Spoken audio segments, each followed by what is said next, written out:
Good morning, guys. I'm going to quickly walk you through the rest of the book here on lesson 1.6 that we started yesterday on continuous functions.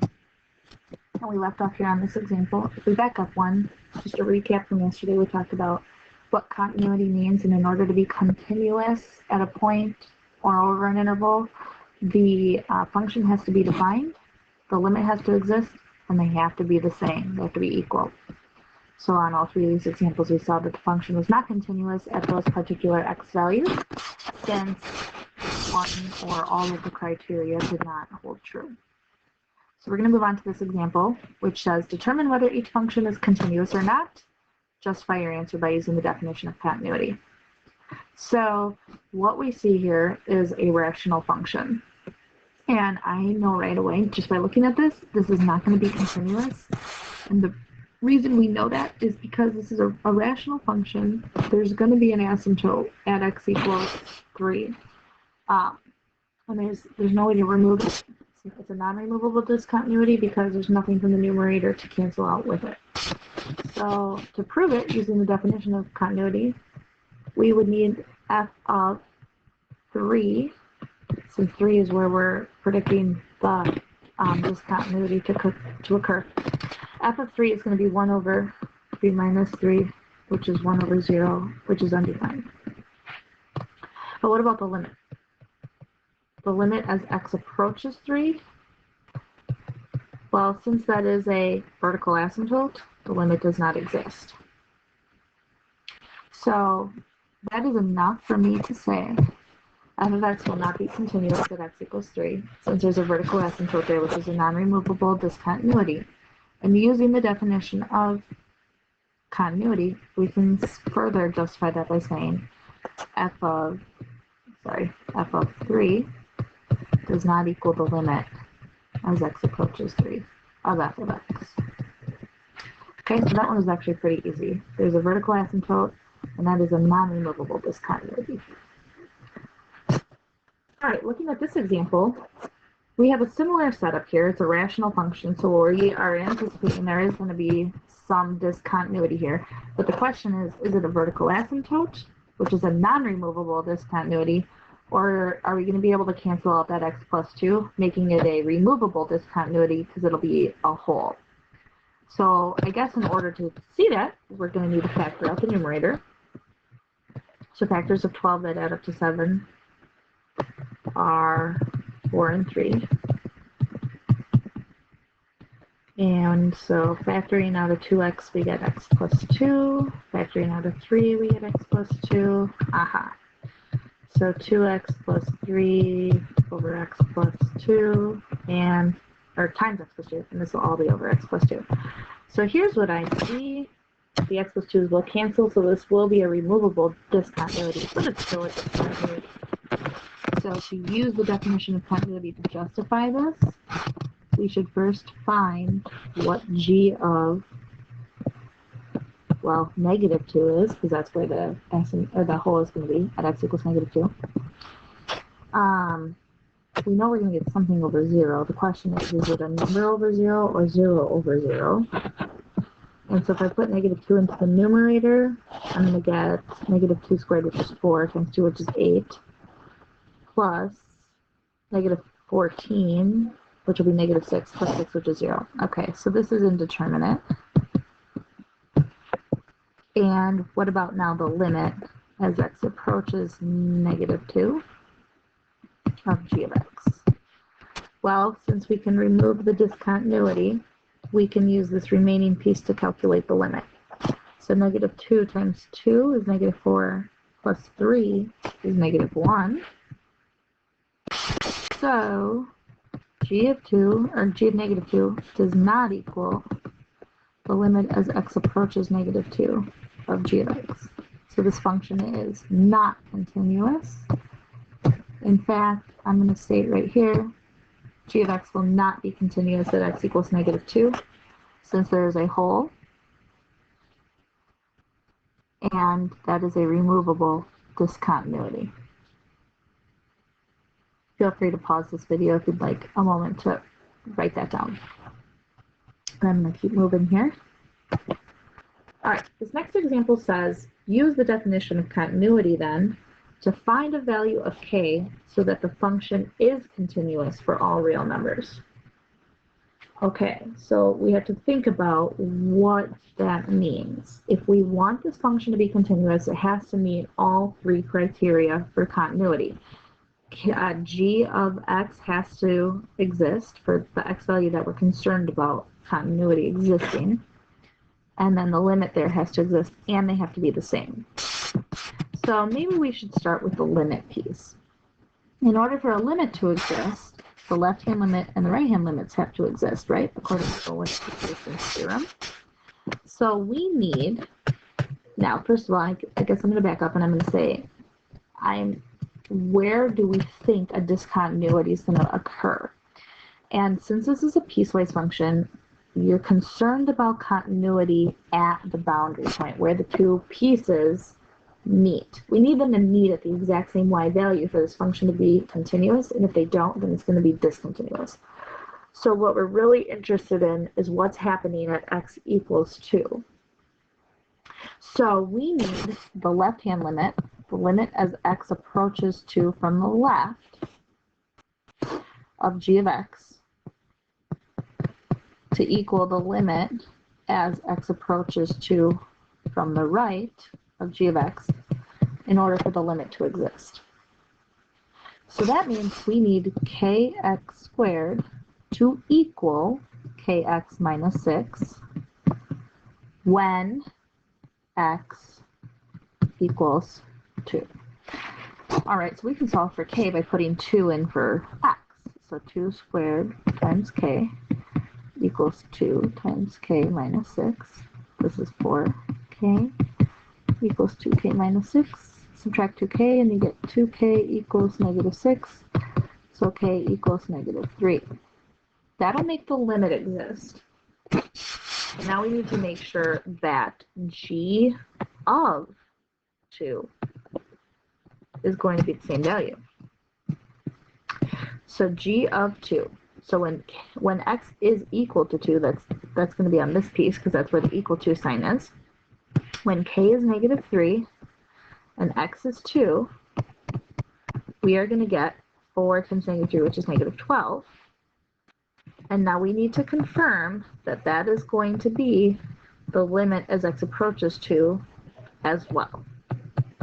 And again, in order for that to exist, it has to be negative 12 from the left and the right. Well, from the left, if k is negative 3 and x is 2, negative 3 times 2 squared, negative 3 times 4 is negative 12.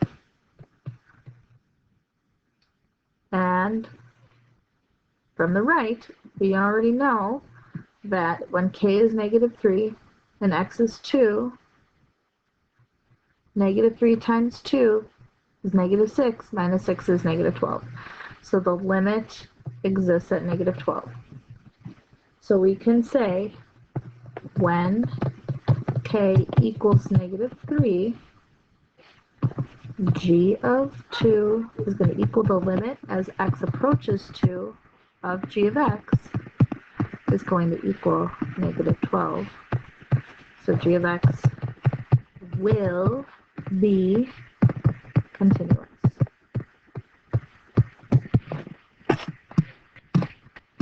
Cool. All right, let's try another one. Here we've got another piecewise function. First, we're going to start by thinking, where do we think this is going to be discontinuous? And again, that's at the boundary line, x equals 4.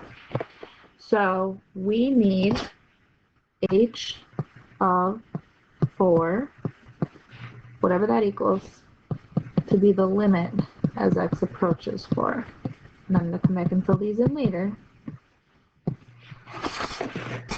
Well, we need a k value that's going to ensure the limit exists.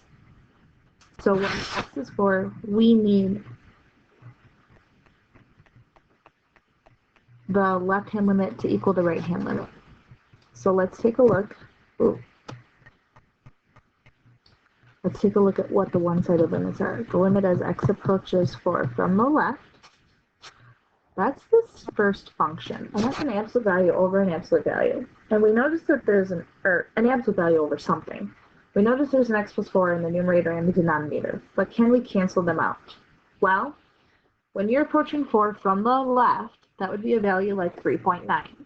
Put 3.9 in for x, and in the numerator, you're going to get a positive no matter what, because of the absolute value. But if I put 3.9 into the denominator, 3.9 minus 4 will be a negative. So I can only cancel them out if I put a negative. So the limit from the left is negative 1. Now the limit from the right is going to use this bottom function, 5k minus 4x. And if we put in the 4 for x, we're going to get 5k minus 4 times 4, which is 5k minus 16. So in order for the limit, the general limit to exist, negative 1 has to equal 5k minus 16. All right, add 16 over, divide by 5, k has to equal 3. So when k is 3, let's confirm what h of 4 is. And when x is 4, that's the bottom function. So 5 times 3, since that's what we got for k, minus 4 times x is 4, is going to be 15 minus 16, which is negative 1. And is that the limit? Well, that's the left-hand limit.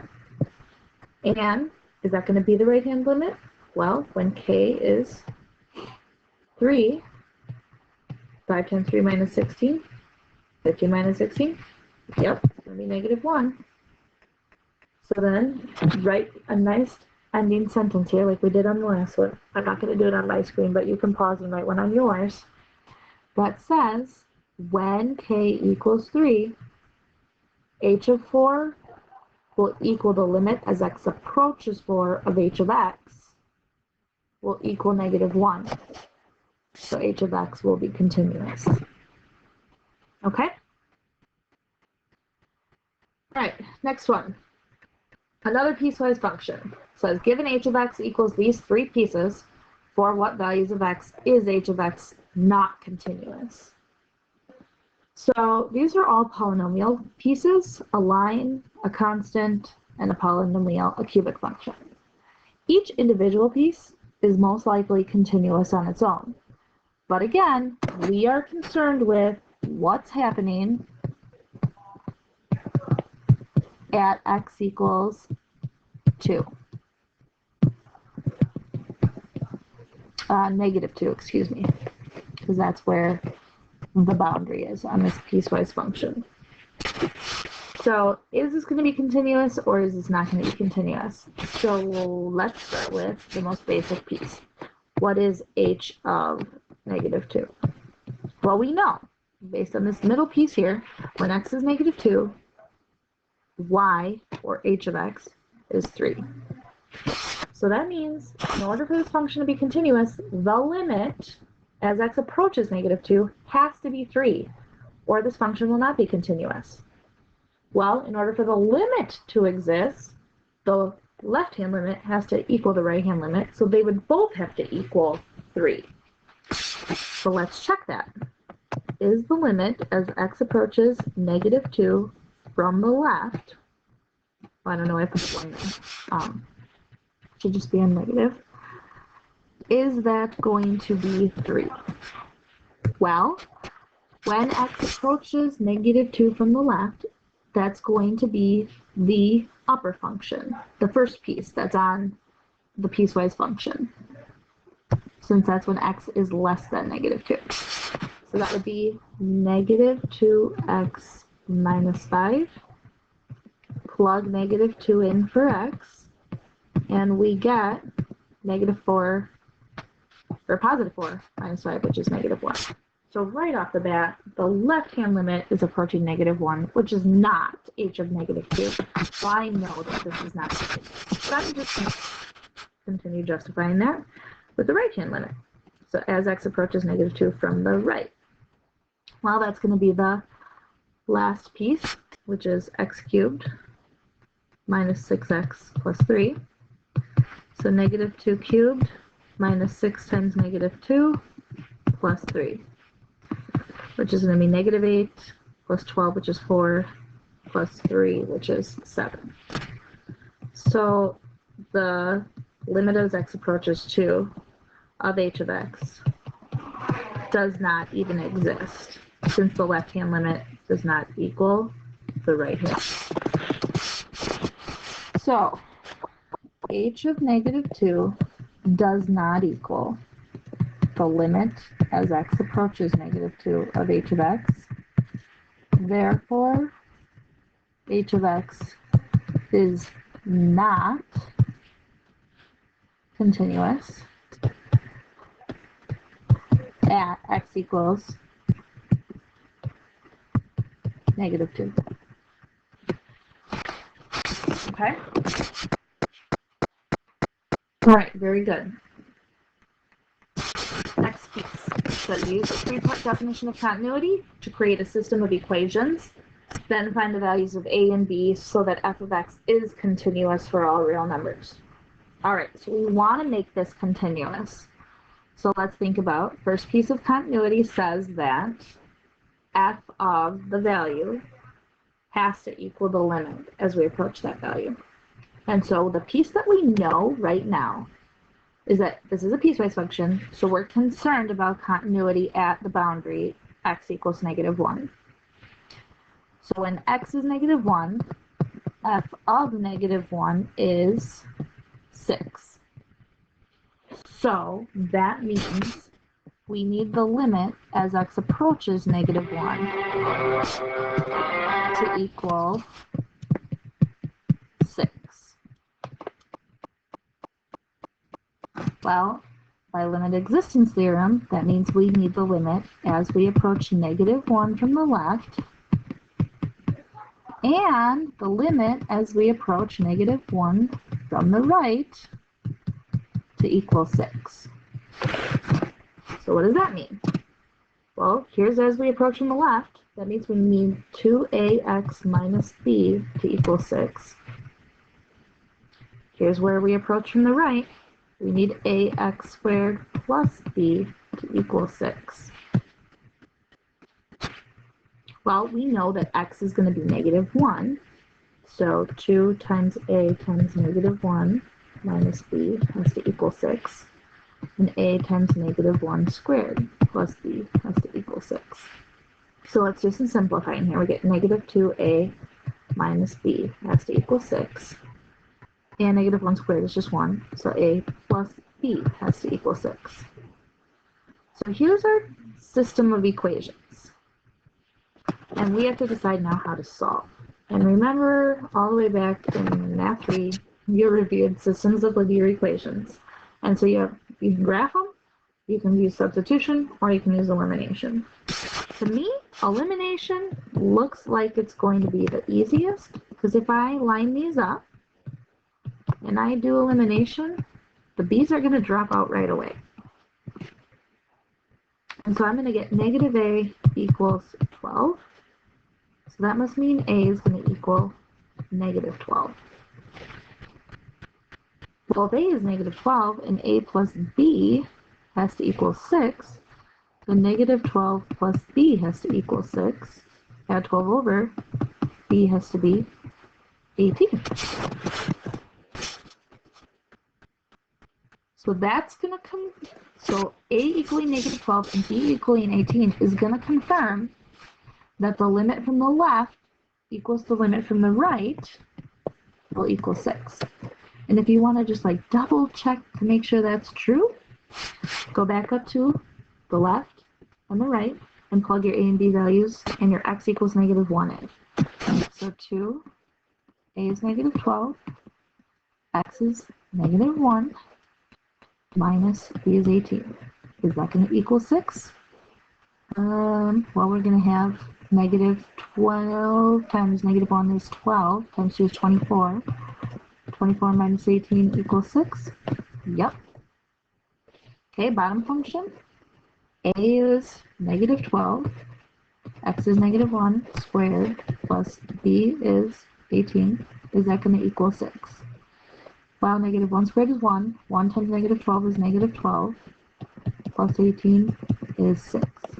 So since the left-hand function equals 6, the right-hand function equals 6, then the limit equals 6, and f of negative 1 is 6. So we have found the a and b values that will make this function continuous.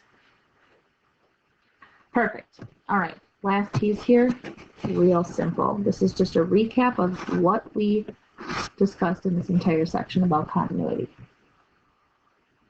So again, in order for a function to be continuous, the left-hand limit has to equal the right-hand limit so that the general limit exists, and the function has to be defined at that point where the general limit exists.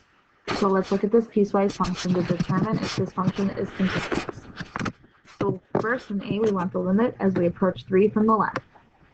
So that's going to be the top function. And so if we put 3 in there, 2 times 3 plus 1 is going to be 6 plus 1, which is 7. The limit from the right then will be the bottom function as we approach 3. So we put 3 in. 3 squared is 9. All right. So I'm going to jump right to part D here because that tells me when my left-hand limit is 7 and my right-hand limit is 9, the general limit does not exist, which is going to tell me right away that this function is not continuous. But let's confirm that that's not going to exist by finding g of 3. Well, when x is 3, that's the bottom function because that's where the equal to sign is. 3 squared is 9. And since 9 is not equal to does not exist, is g of x continuous at x equals 3? No, since g of 3 does not equal the limit as x approaches 3 of g of x.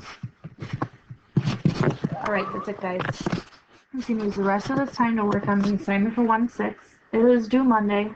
I'll go over your questions, and then we'll move on to 1-7. I hope you guys all have a great weekend.